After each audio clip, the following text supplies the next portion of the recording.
আজকে শেয়ার করব চট্টগ্রামের ঐতিহ্যবাহী চৈপাক্কন বা মধুপুলি পিঠার রেসিপি। ঐতিহ্যবাহী এই পিঠাগুলো আপনি যদি একদিন বানান আবারও বানাতে ইচ্ছে করবে। মাত্র একটি ডিম, আটা আর অল্প কিছু উপকরণ দিয়ে ঐতিহ্যবাহী এই চৈপাক্কন পিঠাগুলো তৈরি করে দেখাবো। তাহলে চলুন দেখে নেওয়া যাক ঐতিহ্যবাহী মধুপুলি পিঠাগুলো কিভাবে তৈরি করছি।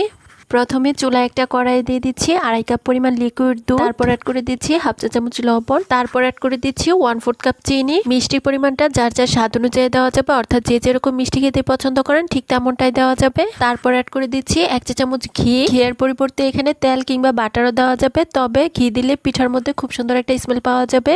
এখন এই সবকিছু উপকরণ আমি একটা স্প্যাচুলার সাহায্যে খুব ভালোভাবে মিশিয়ে নিচ্ছি। মেশানো হয়ে গেলে এই দুধটা আমরা খুব ভালোভাবে ফুটে ওঠা পর্যন্ত অপেক্ষা করব। দেখতেই পাচ্ছেন দুধটা ফুটে উঠেছে। এখন এর মধ্যে আমি অ্যাড করে দিচ্ছি 2 কাপ পরিমাণ আটা। আটার পরিবর্তে এখানে ময়দা কিংবা চালের গুঁড়াও দেওয়া যাবে। এখন আবার একটা স্প্যাচুলার সাহায্যে এই সবকিছু উপকরণ আমরা খুব ভালোভাবে মিশিয়ে একটা ডোর মতো তৈরি করে নিব। 1 থেকে 2 মিনিট আমি অনবরত নেড়ে চৈপাক্কন পিঠার জন্য একটা পারফেক্ট ডো তৈরি করে নিয়েছি। এখন আমি চুলার জালটাকে বন্ধ করে দিব আর এই ডোটাকে অন্য একটা পাত্রে নিয়ে নিব। ডোটা এ পর্যায়ে অনেক বেশি গরম রয়েছে, তাই এটাকে ঠান্ডা করে নিতে হবে। ডোটা যখন হালকা ঠান্ডা হয়ে যাবে এর মধ্যে আমি আগে থেকে ফেটে রাখা ডিমটাকে অ্যাড করে দিব।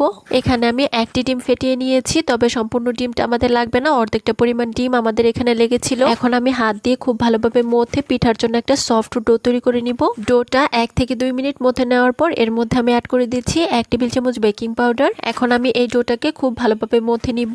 আর ডোটা মথে নেওয়ার সময় যখন হাতের মধ্যে লেগে আসবে তখন আমি 1 টেবিল চামচ ঘি অ্যাড করে দিব। ঘি অ্যাড করলে ডোটা যেমন হাতের মধ্যে লেগে আসবে না, তেমনি ডোটাও সফটভাবে তৈরি হবে। আমি 4 থেকে 5 মিনিট অনবরত মধ্যে চৈপাক্কন পিঠার জন্য একটা সফট ডো তৈরি করে নিয়েছি। এখন আমরা পিঠাগুলো তৈরি করতে চলে যাব। তার জন্য এখান থেকে অর্ধেকটা পরিমাণ ডো আমি বোর্ডের উপর নিয়ে নিচ্ছি। তারপর এই ডোটাকে আমি আবার বোর্ডের উপর কিছুক্ষণ মধ্যে গোল শেপ তৈরি করে নিচ্ছি। এখন এর মধ্যে অল্প পরিমাণ আটা ছিটিয়ে একটা বেলনের সাহায্যে বেলে একটা রুটি তৈরি করে নিব। এই রুটিটা আমাদের একটু মোটা করে তৈরি করে নিতে হবে। এখন আমাদের চৈপাক্কন পিঠাগুলো তৈরি করে নিতে হবে। তার জন্য এরকম একটা স্কেলের সাহায্যে সাইড দিয়ে পাতা শেপ করে কেটে নিচ্ছি। দেখতে পাচ্ছেন একটি পিঠা কেটে নেওয়া হয়ে গিয়েছে। এখন এটার সাইড দিয়ে আরো একটি পিঠা আমরা কেটে নিচ্ছি। আপনারা চাইলে কিন্তু পিঠাগুলো পিৎজা কাটার কিংবা চাকুর সাহায্যেও কেটে নিতে পারেন, তবে আমার মতে এরকম স্কেলের সাহায্যে পিঠাগুলো কাটলে খুব সহজেই পিঠাগুলো কেটে নেওয়া যায়। এখন একইভাবে বাকি সবগুলো পিঠা আমরা কেটে নিব। বন্ধুরা, চট্টগ্রামের ঐতিহ্যবাহী এই চৈপাক্কন পিঠাগুলো খেতে এত বেশি টেস্টি হয়, আপনি একবার যদি এটা বানান তাহলে আবারও বানাতে ইচ্ছে করবে। দেখতেই পাচ্ছেন সবগুলো পিঠা আমাদের কেটে নেওয়া হয়ে গিয়েছে।